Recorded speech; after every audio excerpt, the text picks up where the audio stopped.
Lacho ikwithola lapha ekhaya Jikelele mbukeli ke masibile sibulise kumakhaya ngamakhaya kwindawo ngendawo eniphula lukhule kuze nenisibukele khona kanti ngoku ke singena kwisiyure yethu yesibini yenkqubo mhlambe ke abanye basibukele bexakekile bepakisha imithwalo yabo ngoko ke ingabe ubulumko bukela ukuba uhlale nathi apha enkqubeni ukuze wazi ngako konke okwenzekayo kwindlela zeli kwaye ke njengokuba ke siqhubela phambili nanga ke amanye amanqaku bese sakuphathela wona kwiyure yethu yokuqala sithe kutyala amapolisa ali-1,500 kwiphondo laKwaZulu-Natal kanti ke siyenodliwanondlebe ngomba wokhuseleko ezindleleni kunye ke nokunikezelwa kwegazi siyabongoza mbukela apha ekhaya into yokubana thunakala isazele unikele ngegazi ewe kaloku umntu ngumntu ngabantu njimlo ukhalosa lubisi umadlugothi mazipha umamshukuma Mbukeli isashosholozana manje ke inqola emasondosondi ekhaya Jikelele ihora lesibili ke leli ke sesiqala njengamanje elokuqala hayi silishayisa liphuphutha phu laphela nje kanjalo ihe bafowethu uyabona abantu abaganiwe njengoba kungamaholide nje behla nomakoti babo baya le emakhaya omunye ke wacelwa umamezala wakhe wathi hey makoti sicela usibambele inkukhu uyihlabe bosizodla hayi bo kuthi umakoti wathi ha makabhebi mfethu nami ngiyisaba ibambe wena oh nikhuluma kanje noma bezala hayi cha nikhona ngunoxolwa kwamwala uMantshikihla bangana limhlophe qwa intokazi yale olunge sishamthetho sesifundazwe esidala siphinde sikwabukele mbukeli sibonge kakhulu sihlanganyele kanye nathi namhlanje kulesihlanu ake sibheke ke ehamba phambili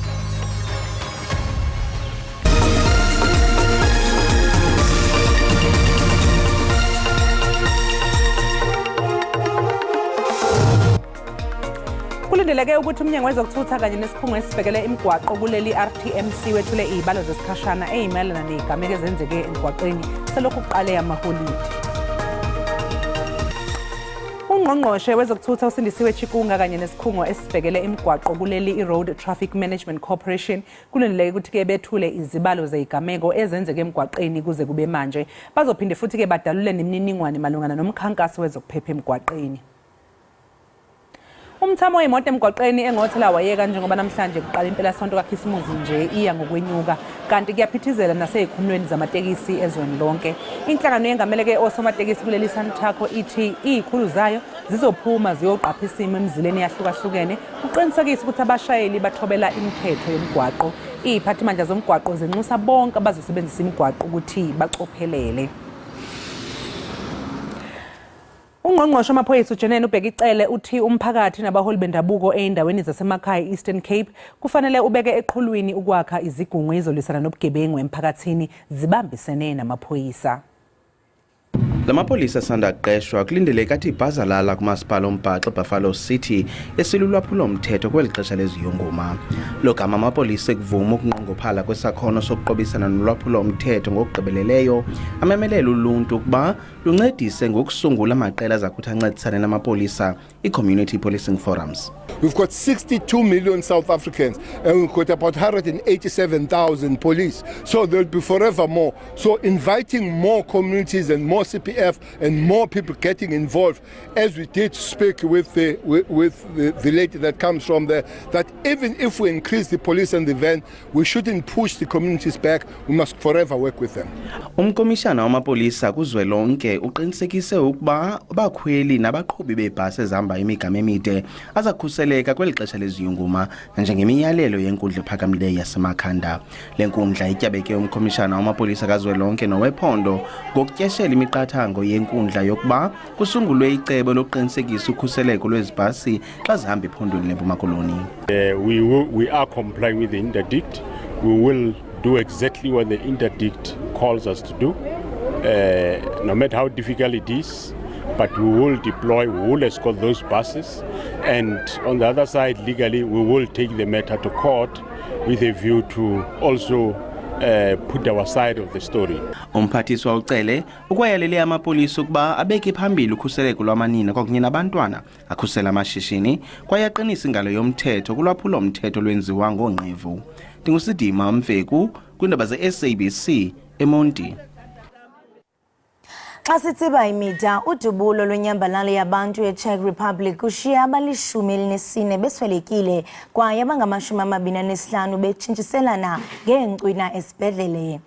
Amapolisa ayaxelela ukuba lo mfundi wayesingise ekhampasini ngenjongo zokuthatha ubomi bakhe. Amapolisa athi ebengena record lolwaphulo mthetho ngaphambili. Kuzoqhubeka ngonyaka ozayo kulalelwa kwesicelo sebheyili somliso solwa ngokudlwengula umelaphi wendabuko neminyaka engu-26 eKimberley eNorthern Cape. Amagqirha ebephume ngendlu eyokunika inkxaso omnye wabo athi ahlala enedyudyu. Bathi ukuba umrhanelwa anganikwa ibheyile angaphinda awenze lo mkhuba. Igunya bantu lezotshutshiso livumile ukuba umrhanelwa usemanxada-nxada enkundleni nalapho esaxoxa elinye ityala elikumila nje lokudlwengula imveku. Kulo nyaka uphelileyo ebekwajamelene netyala lokudlwengula elinye igqirha. Aba bantwana bethongo bamemelela ukuba umthetho uthathe indawo yawo. We'll continue to support our traditional healer, hence this matter is affecting us all. And we feel that the suspect must remain behind bars because the women are not safe out there. And if he's getting bail, he's going to repeat the same incident that he's doing. I feel he must stay behind the bars. The justice system must make an example with this guy because really we are tired. We are very tired. We are really in pain. Umrhanelwa usaqamele ngenqindi ngaphaya kwezitshixo. Kulindeleke ukuthi ikhomishana engamele ukhetho eDRC iqale ukwethula izibalo zesikhashana zomphumela wokhetho namhlanje. Kuphothuliwe izolo ukuvota kuleli yazwe nakuba ke ezinye izikhungo zokuvota zingazange zivulwe enhlobo. Lelizwe elikhungethwe ububha nendlala kepha elicebe ngamagugambi wayo lisingathe izinhlobo ezine zeyinketho. Abavoti bebekhetha umengameli, amalungu esishayamithetho sikazwelonke kanye namalungu eyishayamithetho zeyifunda, ngokunjalo ke namakhansela. Umengameli wokulelazwe ophethe izintambo zombuso uFelix Tshisekedi ufuna ukukhethwa ihlandla lesibili phezulu kokugqoza ke ekukhuleni komnotho, ukuntuleka kwemisebenzi kanye nokuntenga kwamandla emali eDRC.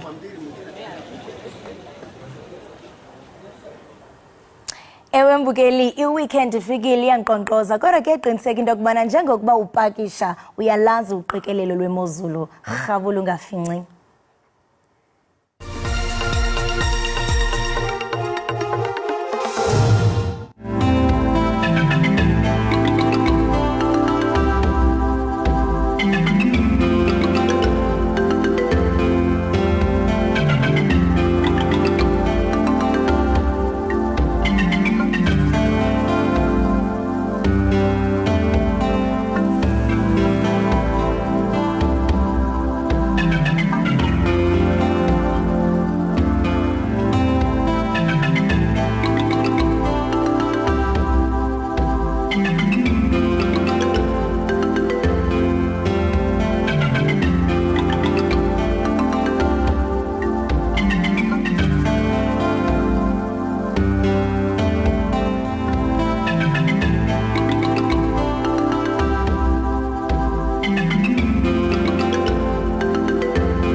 Ewe kaloku mbukeli uyaqonda into yokubana sikuphathele indaba nje kuphela kodwa ke sinemvumi eziqinisekayo into yokubana jonga inhliziyo yakho iyafudumala. Sisamphethe ke kwakhona uSenzo Africa, ingoma yakhe ithi bambelela bambelela mntasekhaya. Andazi into nefuneka uyibambelele kodwa ke sizamva. Senzo, qongale lakho.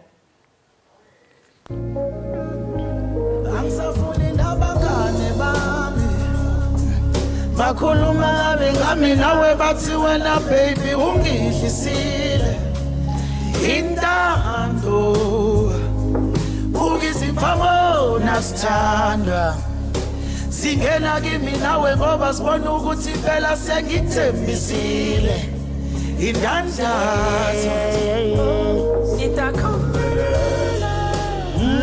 ngizobambelela nami nitakombelela ngizobambelela nami nitakombelela ngizobambelela nami nitakombelela ngizobambelela nami inhliziyo yami ibuswa nguwe mina ngithi impilo yami ngiyazinikela kuwe sengithi ngeke ngiphile ngaphandle kwakho wesithando sami ngithi ngeke ngiphile ngaphandle kwakho babethi ngeke ngibe umuntu ozongenza ngibe nomuntu ebantwini mara bathini masengena ngesitufuze esinjengawe okababa umuzi uvusile ngawe mina ngimile nawe mina nawe sizokhonana emaweni my babe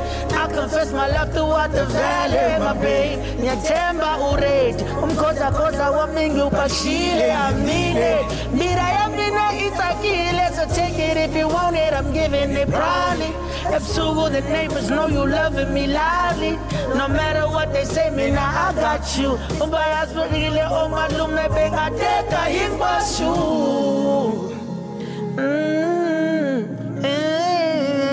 ngizobambelela nami jitakombelela ngizobambelela nami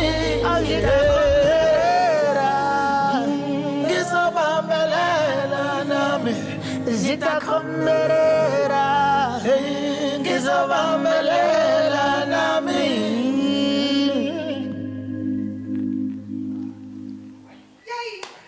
Yes, sir.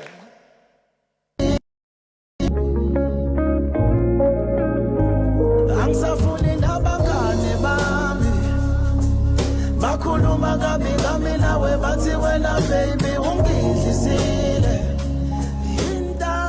Enkosi kakhulu ngokuhlala nathi nisasibukele apha ekhaya Jikelele uyasive sosanji uyaliva elogwitjo ewe kaloku mbukeli simbonile edandatheka apha kaloku kwiqondo yalalapha ekhaya Jikelele esinikeza umculo othambisa inhliziyo zethu uyatsho ke mbukeli into yokubana waqala ukucula ngonyaka ka2005 phakathi kwengoma mbukeli athe wazicula ingoma ethi Bambelela ngoma leyo ke ethandwe kakhulu ngumZantsi Afrika sebenziseke nemvumi ngemvumi kodwa ke mbukeli onke siza kuva ngaye sele sindwendwele ulapha kwidesika yalapha ekhaya Jikelele senzo masikubulise sikwamkele enkqubeni unjani Ngiyaphila njani sisi Ngiyaphila nami nelizwi lakho lafana ncakasana neli ubulperforma phaya hayi ake sithi nje ukufana kwamazwi umuntu oyedwa vele beperform uyaphila kodwa siyaphila njani ekhaya siyaphila nathi ngaphambi kokuba sihlabele mgama ndiyafuna uqonda into yobana xa ungena emculweni intoni lento eyaba intshisakalo kuwe kwaye ukhulele phi isixhosa sakho simandi si-strong so ngiqhamuka KZN Potchefstroom emagate kunesigodi ekuthiwa iCilima isigodi sami esinetalente kakhulu into yokucula iqala ngo-2005 primary school ngidiscovera umemu wami besicula nje lezinto zama-culture then I think bengenza grade 2 angithola lapha then angifaka kumakhwaya esikole ngakhula kanjalo ngetalent not this music engikuona manje mara bekucula lokho etalent isiphiwo till ngaze ngafika high school I think 2011 bengiqala ukuthola le program abathi Fruit Loop ekwenza music ukuthi umculo wakho uvakala emafonini ema-radioweni naphiphipi ngomngane wami ekuthiwa umzwakhe and then 2019 ngazo discover umlindo the vocalist naye uphuma ngasekhaya siphuma eCilima soyi2 uyena wangilethe egoli wangifundisa okuningi wangixhumanisa nabantu abaningi that's why sengilala ngikhona Wow, what a beautiful journey. And ukhankanya into ebaluleke kakhulu into yokubana ngelaa xesha nanizamazama naniqonkqoza kwi-radio stations nifuna into yobana umculo wenu udlale ngaphakathi. Ndiyafuna uqonda because now it's years later and siyaqonda into yobana lukhona utshintsho apha kwi-music industry nendlela mhlawumbe yokumakhetha. Ungathi wena kunjani kuwe, ungathi kutshintshe njani comparing kwelaa xesha uzawuthi kangoku? So ekuqaleni umuntu esaphanda esahlanganisa besambe so mina la ngikhwele khona bekunama radio stations ayi2 nakhona abekude nasekhaya thina besidla imbuya ngothi asibone amacaphuna kusale bekunzima ukufinyelela ezitula sinamali yokugibela bekuthola ukuthi khona izingane vele endaweni ezinemali abazali abamekahle abawothisha abazali babo bebekazi bona ukufinyelela compared to manje njengoba sengila kwi-industry at least kuba khona i-team manje kwi-industry awusazenzeli wedwa like uyozinokela ema-radweni usubmit ama-demo ucela abantu bakushala ama-interview now sekune-team eba behind wena iphushe ikuthola ama-interview and everything. And leyo nto yenza izinto zibe lula. Yeah, yenza izinto zibe lula kakhulu. And ukhulela kwakho emakhaya uyatsho ukuthi nanidla yoxolo imbuya ngothi kodwa ndiyayiqonda into yobana intsokolo leyo ukhulela emakhaya kulanjwa kungekho mnandi. And we know abantwana basemakhaya you know banamaphupha bafuna uze egoli mhlambe omnye uneminqweno yokubana ufuna uvele eTVini ufuna uactor ufuna ucula. And for you njengokubusisha into yobana indlela ibingalulanga wadibana noMlindo the vocalist nabanye abaninzi abathe bakunceda. Ungathi mhlawumbe kule minyaka njengokuba sowufikile kwelinqanana lobomi, what has kept you grounded? Intoni lento eyangaba ngaphakathi kuqondo bana you know what mandinganikezeli ndilahle itawule mandibambelele kweliphupha? So ngizoqala ngithini ngizoqala ngibe nokubelieve ukuthi lento ingashintsha isimo sasekhaya. So mina ngikhuluma bengekho but ubuyile beka ngekho waphinde wabuya then ubuya ngoku sowuthe qam no ubuye ngisakhona nje ekhaya and then washeshe wangishiya ke emhlabeni I think benga grade 9 so into engigcinile ngiqhubeka ngiyibambe lento ukuthi yazini benginawo lento ukuthi because nami bengibabona abacula iTV abanye beshintsha izimo zasekhaya ngayo imali abenza umusic angilethanga imali ngilethe italent but at the same time ngoyitalent siyazi abadlali bebhola bayakwazi ukushintsha izimo zasekhaya so iphupho lami bekunami ukukhipha umama kulesimo kade kusona nefamily yami yonke siphuma endlini yodaka kodwa kuthiwa noma ngabe izindle zodaka kusekhaya kodwa bengifisa nami ukuthi uma abe nendlu yesitina uyabona so ingakho ngibanjwe imikhuleko yakhe ebehleze ukukhulekela ukuthi ngiphumelele because bengingafuna ukugive up if bengive up bezophoxeka uyabona so ngaqhubeka ukuthi nami ngiyafuna ukubeka isitina la ekhaya kube nokhonkolo kube nento eyithile ngathi makunetha silale sime ngeenyawo uyabona yeah ilokho nje kumgcine kakhulu imkhuleko nokuthi ngishintshe isimo sasekhaya. Wow, ndiqinisekile into yobana ngenene ulilitha lelanga kubantu abasuka kwingingqi yakho because nomnye umntana okulandlu yodaka uthi xa ekujonga qonda ba no usenza uyenzile nami ndiyayenza lento. Masingene kumculo wakho ke ngoku ndiyafuna uqonda into yobana umculo wakho because nizama ufikarisha igenre yawo ingaba yi-afro pop khona ingoma zothando ukhona lo muntu okukhipha busy ne othandweni kwezi ngoma zakho? Yeah nginayo umuntu futhi ngeke ngithi mangibhale ingoma zothando ngibheke relationship engikuyona uyabona bese kuphuma ingoma so mina ngibhale kakhulu ngibheka isimo esikusona then kuphuma umculo because ngilo mculo ongabhali kakhulu ngamanga angithanda ukucula ngeimali nezimoto like rich nigga what know those things ngithanda umculo wento efundisayo like ingoma yami ithonga lami ikhuluma ngejourney yami yobizo i-calling enginayo and all those stuffs i-calling yoculo okanye i-calling yomoya ubizo lomoya because ngikhule ngaphansi kwefamily yomoya bese kuba I think iyona lesiyibona la kwi-screen kubese kuba iyona ibambelela besiyenza nomfowethu Maraza iyona ikhuluma kakhulu ngothando kubambelela kwe-relationship iyona ithonga lami lena. Wow. Wow. And I mean, you mentioned something interesting because I mean, siyabona kakhulu imvumi zalapha ekhaya into okubana baye besamkela ubizo lwabo lomoya. Nakubeni belamkela iphinde futhi bekhona ukungcoliseka okukhona uqondo babo ungathi isabu fashion ithizeni. Ndiyafuna into abana uqonde because wena ukhulele emakhaya nokeke umuntu okhulele emakhaya singathi simthembe. Ungathi mhlambe usebenzisa njani mhlambe ubizo lwakho lomoya nomculo wakho zihlangana njani ezo zinto? So ubizo into ehlukene kaningi ne I think njengoba umention ukuthi la kwi-industry uyabona a lot of people now sebeyathwasa ngisho kanjalo baba izangoma umuntu uyabhlopha namhlanje kusasa uyisangoma sekuthiwa ugogo Senzo Africa or gogo banibani. I think understanding yobizo nje lengekho kakhulukazi. I think ukufundiseka kwasemakhaya kuhlukile. Umuntu vele kuthune calling avela athi ayiyothwasa ama calling maningi. Mina I think I calling yami ukuthumela I message ngomculo. Mangikhula bengisibiza ngothisha but ngokomculo because most of my songs afundisa lukhulu. This Thonga Lami song yona ifundisa about umuntu ophumelele empilweni kodwa wakhohlwa impande because isihlahla asimili ngaphandle kweimpande. Mongacela impande awuzokuhluma ngisho nasenqondweni. So the song Thonga Lami ne music video moyibuka izokukhombisa ukuthi lo muntu benemoto enomusa lahlekelwe konke seyisidakwa manje uselala emapark nalidlozi lakhe limlanda lithi hey ulahlekile wena woza la ngifaka endlela hayi ukuthi uyangithwasisa uyongifaka nje endleleni kuphela. Benifuna kanye lonto and uphendulile kwathi caca umbuzo wami wokuba uhlanganisa kanjani umoya nomculo. So iyavakala xa uthi usebenzisa ubizo lwakho ukudlilisa umyalezo ngomculo wakho. Into ethi ke nomamele uzawuphila emphefumulweni athi into bana esisimo mhlambe nami ndikuso kuzawudluleka. Utshilo wathi usebenzisane noMlindo the vocalist, you know, nomreza sibabonile uperforma nabi ingoma yakho ethi bambelela. Khawusinabisela into bana ngeziphi mhlambe ezinye imvumi othe wasebenzisana nazo nezinye oqonda bajonga ebona leni imvumi ndiyithagethile ndiyafuna mhlambe sibe ne collaboration ngenye imini. So ngifike 2019 ngisebenzile noMlindo no Rick RIP to my king. We have a song called Awuphiki. Ngisebenze nabo major league DJs abo Semiti Kamomphela baningi futhi engifisa ukusebenza nabo kakhulu kodwa ngithanda ukusebenza nabantu abazo understanda lesimo engikusona ngokomculo.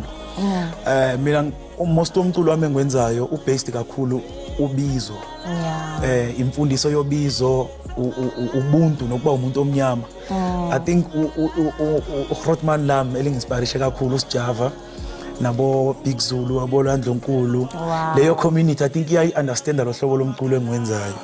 And then ngiyafuna futhi ukushaya nama feature angaphezulu umoya unyuka nje ngeAfrica ko Nigeria na kwaXhosa ndiyayiva kwezimvumo ozibalayo awubizi kwaXhosa yini senze khona umfana engizosebenza naye bathi Ula Rocks. He just dropped a song noSjava mfana wase Cape Town umXhosa.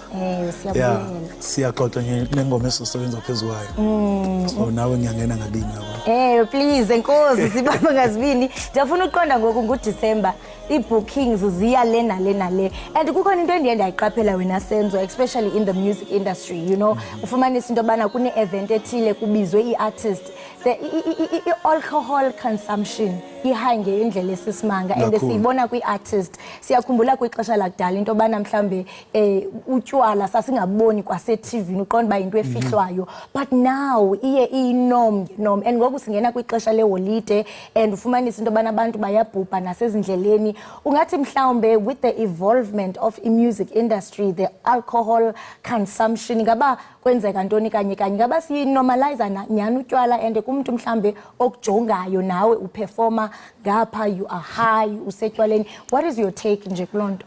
Abanye bathi ngiyile nkunzi engakwazi ukubhekana nezinye engadlile, like bathi angikwazi ukungena estage ngiphefumela abantu ngingekho la or whatever they call it. Kunama drugs afakwe emakhaleni na angizazi ke mina lezo. Uyaziva ngendlela angikaze ngiyibone ngisho kuyibona le impupho emhlophe. Ngingathini ngale nto yotshwala ukucasha bayacasha nje behind lona. Angeke ngisidaba ekho talented but ngathi amahloni bafihla amahloni bacasha but ngendlela eselidliwa ngakhona it's a norm. Sekunormal. Angifuna ukukhuluma kakhulu ngalo ngoba ngoloza amafenzi amayaphuza wonke. So ngathi konke ngikusho fanele ngiqaphela amazwi uyabona kusasa ngoba ngitrend kuthiwa lona wathi asiye kutshwala. Nobody ufuna ukuphelela amazwi. Ngingathi nje simcela sinciphiseni kancane. Mina ngiphuma ngiye emathavela ngiye emaklabini ngihlala endlini makukhona lokho okuncane ngifuna ukukushaya and I'm so glad ngisayine kwi-record label yami currently engisayine khona i-JZ Records. Mangifika khona ngijoyine I think sekuna 3 months kunemgomo nemibandela eshayiwe. Bengiqala ukungena whereby they like no alcohol studio, no alcohol stage, no alcohol nje at all. Ma event you are allowed ukuphuza nje kini kuphela or kwakho. Okay, so mhlambe if nga-regulator imithetho, zi-promoters and also record labels, not to say babayavalwa but kuncitshiswe. Yes, I think ama-record labels iwona kufanele adlala indima enkulu kuma-artist wawo when it comes to ukonsume utshwala kakhulu. Because ngibone ngasekhaya, angeke ngisho I was the first person to own ihabli ngasekhaya. I came nehabli the other day, and then mase ngibuya, a lot of kids sebefuna amahabli yabo. So ngizothini ingane or ama-fans wethu ziyathatha kulokho esikwenza uthina ama-artist. So ngingathi ama-record label owners akakakhulume nama-artist ahlisele kakhulu because abantu abaningi ayathi ayi mina ngizodlisa Savana because ngiyibone kubani bani. Singabizi nje nalamagama wazo. Okay, ngiyaxolisa ukubiza igama, ningixolele kaSavana. Ngizophuza okuthile because sengikubone kubani bani, uyabona? So thina esiphezulu, esi-TV, esisebusweni babantu engathi singaziphatha kahle phambi kwabantu. Yebo utshwala siyabuthola kuma-gig kodwa awukukuphuzela endlini kwakho. Because xa ndibona uyenza, it's like, it's a norm and enzawenza ngidlulisele. Quickly nje, i-future projects zakho uzibona uphi, senditsho 10 years, 5 years, ngomso, lithini ikamva likaSenzo? Kusasa ngise-America. Yes. So, I'm working on my EP. Ekuthiwa u-Asanda noLubanzi, ingane zami lezi eziyi-2, intombazane nomfana. And then Hi Asanda, hi hello Lubanzi. Asanda, hello baby. Hello Lubanzi, there in social movie. So ngisebenza ku-EP enengoma ezi-8, enye yezingoma kade ngiperforma la nobhuti wami uMaraza ina noDonald ngaphezulu. And then izoba inengoma ezi-8. Ama-gig asekakhona, siyasebenza kumanje nje ngizobe ngise-Potchefstroom kanzima-ke, ngizobe ngise egama lakhe, ngizobe ngise-Foslorus ku-Obrigqwana une-event enhle nje. Future yami izoba bright kakhulu from now on. I've been in the industry since 2019. So 2019 to 2023 bekuyisikole kumina, bengifunda how to run the game, how to be in the game. Sengifundile, I think I'm ready to take konke okuzayo manje. 2024 bezwa ngama, ngisezwa ngabo. Yes, that's the spirit. And ulibele ukuthi into abana part of your future plans kukuba eqongele ekhaya Jikelele. I-future kaloku it can be the next second, the next minute. Siqine kakhulu. Hayi nkenza sithothomalisa. So sithothomalisa Senzo, enkosi kakhulu ngokuba ube nathi apha ekhaya Jikelele. Mhle kakhulu umsebenzi owenzayo, ingakumbi uthi usuka emakhaya. Kuba nale nkqubo yethu ekhaya Jikelele, abona abantu sijonge kubo ngabantu abaphila emakhaya. Xa bebona ke imvume ezifana nawe, umuntu uyaqonda into yobana nelami iphupho liyofezeka, nelanga kum liyovela kuba livelikile nakuwe. Uziphathe kakuhle ke. Ngiyabonga sisi. Bonga kakhulu. Hayi ke Mbukeli, ke siziqonqotha ke ngolohlobo besincokola naye uSenzo Africa ngehambo lwakhe lomculo. Uyatsho kaloku Mbukeli into yobana uqale ngo-2019, ngoku ngu-2023 uyasixelela ke Mbukeli ne-future plans anazo. Bekumnandi kakhulu kodwa ke ngoku masithi qhwi sibhatala amatyala. Qiniseka Mbukeli, awugungqi, awuyijiji tu loo remote kuba yeyi sizazokhala apha enkqubeni. Masithi qhwi siyabuya ngongoku.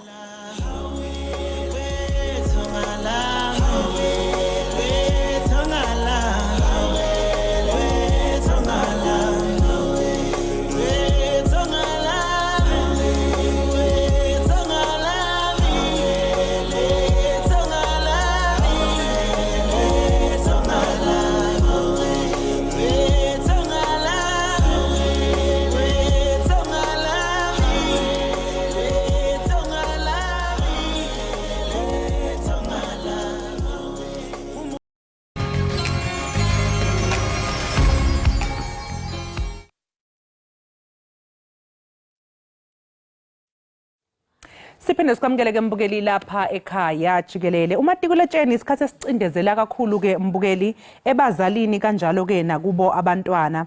Ngingakho ke nje ke Mbukeli ngalesi sikhathi kuunyaka wokugcina ke esikoleni samabanga aphezulu kuningi phela kuye kube sengcupheni ke kubafundi. Nakuba iningi labafundi bebanga le-12 lizobe ligubha ukuphela kweminyaka engaphezulu kwe-10 lifunda, abanye ke baye bacindezeleke ngesikhathi belindele imiphumela yabo yokugcina ezokhishwa ngoMasingana. I-South African Depression and Anxiety Group iSADAG ngamafuphi ifeze ke ukuthi ivivinyo zebanga le-12 zifaka ingcindezi enkulu kubafundi abaningi. Ukuxoxa ke nathi kabanzi ngalezi inkinga ezinzima kanjena sixhumana ke noDr Zipho. Dokotela, sekubingelele sikwamukele ke lapha ekhaya Jikelele. Sibonga kakhulu ngesikhathi sakho. Ngiyabingelela msakazi, ngiyabingelela nabo bonke ababukeli ekhaya Jikelele. Dokotela, kube uhambo olude kubafundi bebanga le-12 kanti sebeze bafika ekugcineni kohambo lwabo lwesikole. Kodwa mangabe kufanele ukuthi bajabule baye babe nokhwantalala ama-depression, ngabe yini lena edala lokhu kukhathazeka kungazeleli kwabafundi bethu abenza umatikuletsheni? Ngingathi nje kuyisikhathi esibucayi kakhulu. Kuyisikhathi vele ngokwemvelo kufanele ngabe isikhathi senjabulo ngoba usubona ukuthi hayi yonke leminyaka ngisebenza kanzima sekufika ekugcineni. Kodwa ke futhi bese ufikelwa yilolo valo ukuthi ingabe ngempela ngizophumelela na. So yenye yezinto lezi ezekudala ukuthi abafundi bazizwe besaba beba novalo ukuzibuza ukuthi ngempela seyiphelile yini le ngxenye yempilo yami noma kungenzeka mhlawumbe uthola ukuthi angiphumelele kanti sekumele ngiqale phansi futhi ngibuyele emuva. Nokunye ke futhi engifisa ukugcizelela ukuthi kuyisikhathi soguquko lokho esikubiza nge-transitional period. You know, uqeda nje mhlawumbe ugrade 7, ugrade 8, ugrade 9 kanjalo uyazi ukuthi usasemkhakheni owodwa ukuba sesikoleni. Kodwa uqeda umatikuletsheni kusho ukuthi even naleyo ngxenye yokuba ingane isiphelile sengena manje esigabeni soba umuntu omdala. Uyabona uma bengena nje ku-adolescence kuba khona izinto ezishintshayo, abafana sekuqala ukuba nentshebe nezwe seliyaqala liyabhonga amantombazana abasebeyaqala baye esikhathini kanjalo. So uqeda umatikuletsheni nako kuwenye yengxenye etshengisayo ukuthi cha ngempela ngiseyona ingane sengumuntu omdala. Engabe khona nini mhlawumbe ke incindezi laba abafundi abaye bayithole mhlawumbe kwabanye abafundi beyithola futhi kothisha kanjalo nabazali?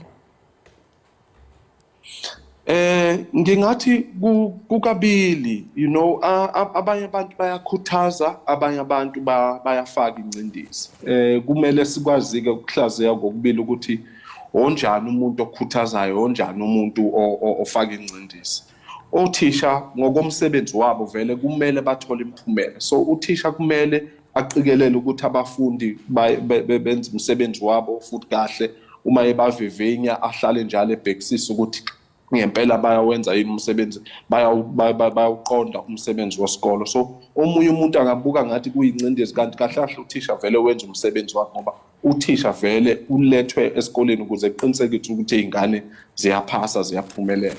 Umzali ke futhi naye uyafisa ukubona umntwana wakhe ephumelela. Akayikho umzali ofisa ukubona ingane yakhe ingenzi kahle. So nomzali kungaba khona izinto ayishoyo noma azenzayo okuba ngathi zifaka incindezi kanti cha umzali uyagqugquzela futhi uyakhuthaza umntwana. Naye kumfundi uyafisa ukuthi afunde aqede abe wutho ngelinye ilanga. So kuba khona abantu abakhuthazayo ekubese kuba khona ke ukufaka incindezi. Okuyaye kube mqoka ukuthi othisha nabazali beseke abafundi bangabahluleli. Umbona ngani kumuntu ofaka incindezi, ubona ngokuthi mhlambe kube khona izinto ezi-unreasonable umuntu ayilindelayo. Njengokuthi mhlambe ingane ayikusamele manje ibuke i-TV njalo uma isekhaya hle kumele ihlale iseyincwadini, uyambona ukuthi lo muntu ufaka i-pressure. Nakuso lesikhathi uthola ukuthi uma sekuvalwe izikolo nje mhlambe umoya uyahamba uyothokoza nabangane kuyohlalwa kuyojatshulwa athi umzali uyaphi uyojabula imiphumela engakaphumi. Uyabona ukuthi lo muntu ukufakela incindezi kanti kube uyamdedela nje umntwana ukuthi hayi usebenzele hamba uyodedela igazi sesiyobona ngayo imiphumela. Mhlawumbe futhi ke dokotela abafundi bakamatikuletsheni kumele baqonde ukuthi mase kuyimanje ke vele ayikho into ehlukile sengenzeka. Iyiphi ke ingozi engadalwa ukuvumela ukuthi le depression ngempela ingene kubo nje baphathe kabi? Ngingathi akukho okuyoshintsha manje. Ilento nje abafundi kumele bazitshele yona ukuthi njengoba sekuqediwe nje ukubhala sekuyamakwa noma sekuqedwe ukumakwa noma sekusiphi isigaba ayisekho manje into ezoshintsha. So manje yonke into ezokwenzeka kuzoba imiphumela yokusebenza komuntu. So yilona lo umfundi manje kumele aqonde ukuthi sekusezandleni manje zalabantu abamakayo ukuthi ngithola imiphumela enjani. Noku-understanda ukuthi nakuba imiphumela ithini, lokho akusho ukuthi sekuphela you know kwempilo. Uma ngabe mhlawumbe imiphumela kuyona le oyifisayo noma le oyilangazelelayo, ake sithi mhlawumbe nje umuntu akaphumelelanga, akusho lokho ukuthi impilo seyifike ekugcineni. Kusho nje ukuthi ube nesho ukuthi okwamanje ungaphumeleli kodwa zikhona ezinye izindlela zokuthi uthole impumelelo yakho. It's either uyabuyela esikoleni ufunda noma uthole ezinye izindlela mhlawumbe uyongena kulama college okuqedelela imatikuletsheni ukuze uthole iqualification yakho. So kubalekile ukuthi abafundi njengamanje bangenzi lento eseke siyibiza ngokuthi catastrophizing, ukubuka into encane, ukubona intaba encane bese uyenza kube ngathi intaba enkulu. Ukubuka nje ukuthi okay, uma ngabe ngingaphumelelanga likhona elinye ithuba, ikhona enye indlela. Njoba nje uma uhamba emgwaqweni uyabona ukuthi mhlambe kwenzeka ingozi noma kuvinjiwe kukhona into eyenzekile emgwaqweni, awubusathwala izandla ekhanda ukuthi Nkosi yami ngeke ngisafika la ngiyakhona. Uye kusebenzise lokho kubizwa ngokuthi ama-alternative routes, ukuthi sengizophuma ngale ndlela-ke ngoba lo mgwaqo bengithi ngizohamba ngawo sekukhona into ekhona engivimbayo ukuthi ngiqhubeke kulolu hambo. Yiziphi-ke ezinye dokotela izeluleko nje zokubhekana nale nkinga, ikakhulukazi mhlawumpe eqaleni labazali ukuthi iyiphi indlela okufanele bayisebenzise ukuze mhlawumbe aqinisekise ukuthi iy'ngane zabo ayigcini seziyithola sezi-depressed, noma mhlawumbe umzali oyibonayo ingane ukuthi ingane yami ngathi sikhathazeke kakhulu manje, bangayisiza kanjani? Okay, angiqale nje ngabo abafundi ukuthi esikhathini sanamanje kubalulekile ukuthi ungabi wedwa isikhathi eside, ngoba uma uba wedwa isikhathi eside ilapho uqala uzindla khona kakhulu, ilapho uhlaselwa khona uvalo, ilapho lokuqala uyibuza uyiphendula.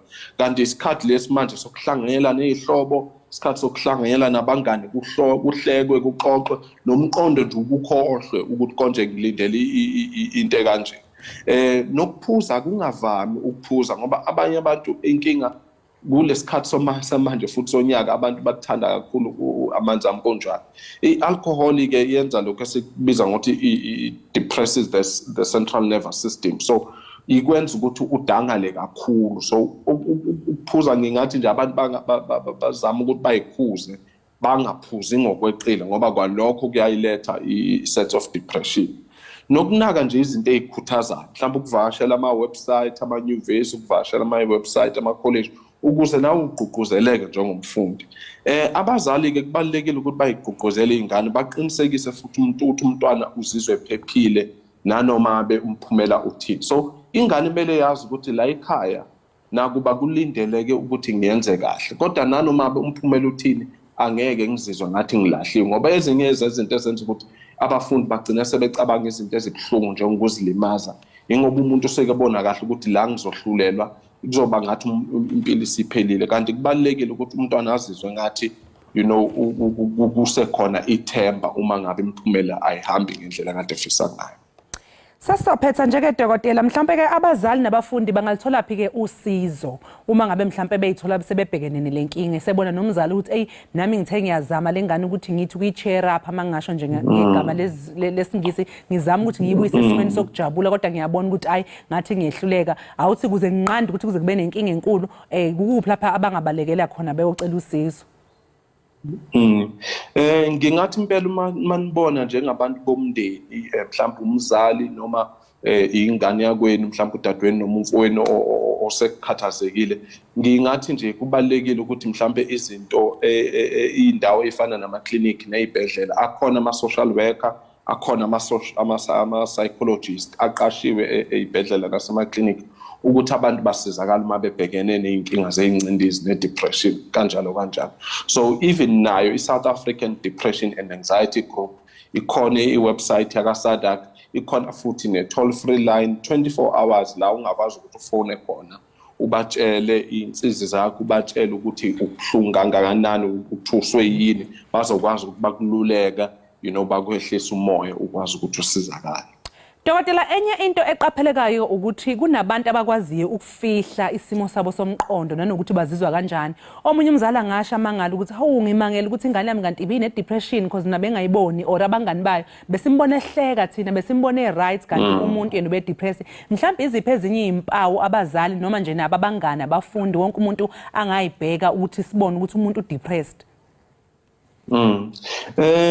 Kukhona iy'mpawu vele esiyilindele nejwayelekile uma sidiagnosa i-depression, njengokuthi mhlawumbe umuntu uyaqhela kubantu, ubayedwa, mhlawumbe umunye ufikelwa zinyembezi, omunye akasafuna ukudla, akasalali nakahle. Impawu lezo ey'jwayelekile ukuthi sizibone. Abanye-ke yebo kuyenzeka ukuthi noma umuntu u-depressed kodwa thola ukuthi asinaki ngoba uyaqhubeka uyahleka nabantu, kanti phakathi kukhona lento emdlayo. ngiyaye ngithi mina kubalekile ukuthi umnake umuntu ukuthi usayiyo yini lento omjwayele ukuthi ayiyo, ngoba umuntu the moment umuntu acts out of character ila ubona khona kahle ukuthi kukhona into engahambi kahle la. Mhlawumbe besimazi ukuthi umuntu mhlawumbe ophaphile kodwa usenako ukuthula isikhathi eside, noma umuntu othulayo kodwa usewumuntu osefuna ukuzama njalo ukuthi yena ahlekise anandise. So sekumele ubuke lapho ukuthi kwenze njani kulo muntu bese uyambuza. Kubalekile ukuthi umuntu umbuze ukuthi uzizwa kanjani.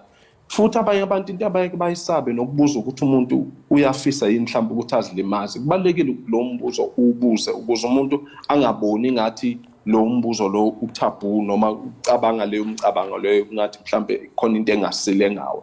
Ngoba uma uthola lelo qiniso usuyakwazi ukuthi umuntu umsize ukuthi athole indawo zokusizakala. Sibonga kakhulu ke dokotela ngesikhathi sakho sikufisele usuku oluhle. Ngiyabonga kakhulu nami. Mbukeli lo besikhuluma naye udokotela uZipho Mhlongo besixoxisana naye mayelana nalesi sikhathi sonyaka ikakhulukazi ke kubafundi lababebenza umatikuletsheki ukukhathazeka kwabo njengoba belinde imiphumela ukuthi ke iziphi impawu ongayibona nanokuthi kunganqandwa kanjani ukuthi bangagcine beyithola besesimweni lapho sebekhathazeke kakhulu bagcine ke sebethola ukhwantalala. Njengamanje ke mbukeli sothi nje ke qhu 8 olo emva kwemzuzu siyabuya.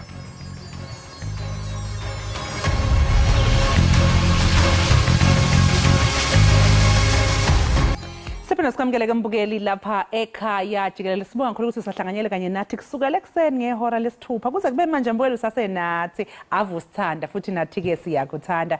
Njengoba ke wazi ke mbukeli njengamanje sekuyisikhathi ukuthi nje ke sigoqe ihora lethu lesibili, kodwa ngaphambi kokuthi siqale ihora lethu lesithathu sesithe hayi angeke ake sithi ukunandisa kancane ngoba usenzo usasekhona la e-studio kuzosinandisela. Njengamanje uzosinika ke uyabona ke ungambona ke manje mbukeli ngiyakutshela kushintshiwe manje khanjwe ngelinye igiya icathulo seyiphumile Friday. Uyakhona xa ubetha ngezikathiwe. Hayi siyakhala. Le ngoma engizoyiperforma yesayidinga icathulo. Sengiconnecta nabaphansi. Uthini kumbukelo ekhaya ujongile enze ntoni ngalomzuzu? La ukhona nje khumula icathulo ima ngeenyawo ngoba ithongo lwakho liyavuka manje. Hayi ithi niqale ngezami. Asihambe mbukeli azishe. Silishiya ngosenzo senza iqonga lelakho.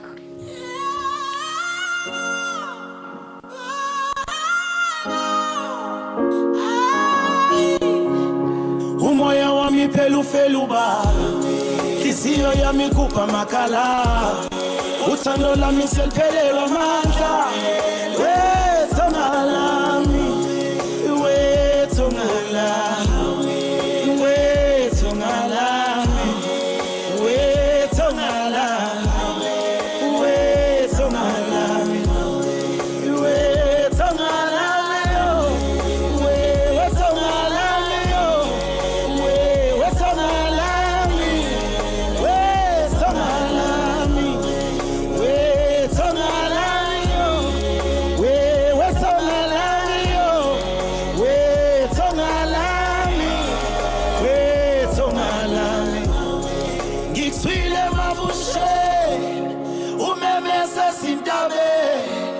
Nasabele makumbeni Wethonga lami Uthena welindaba ilele ekhaya Qiniso lami ke lasiuma Uthena welindaba yezinkange Wethonga lami Nele sangela umiso Nele kuphela imfihlo ekhaya Nele silandela umiso Wethonga lami Hawele tongala Hawele kosombela Tongala Hawele tongala Umoya wami phela uba Ihliziyo yami kupha makhala Uthando lami seliphelelwa amandla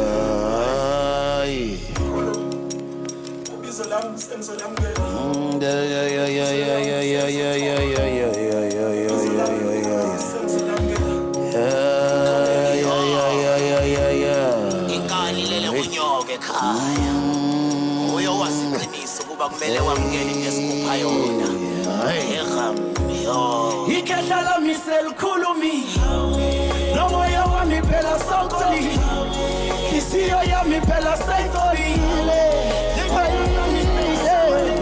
ngoba ikhehla lami phela likhulumile nomoya wami phela ishabale nomoya wami phela sawusobile isiyo yami phela sayitholile umoya wami phela ufeluba isiyo yami kupha makala uthando lami seliphelelwa amandla wethonga lami hayiwe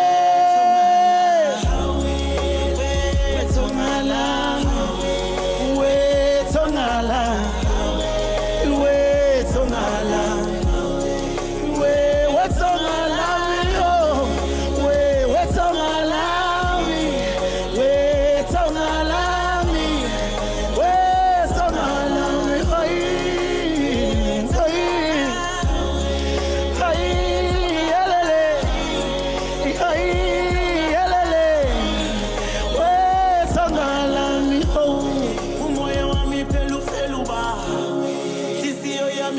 makala uthando lami seliphelelwa amandla